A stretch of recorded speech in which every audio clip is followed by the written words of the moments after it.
ای کسانی که دنیا شما را فریب داد برای اندک چیز حیای خودتان ناموس خودتان فروخته ایستاده.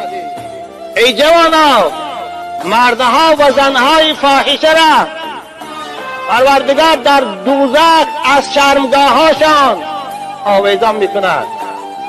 برای 5 لحظه 5 دقیقه فرصت و معیشت حیاتتان سوزانده ایستاده، شما را پروردگار از شرمگاهاتان در دوزخ آویزان میکند.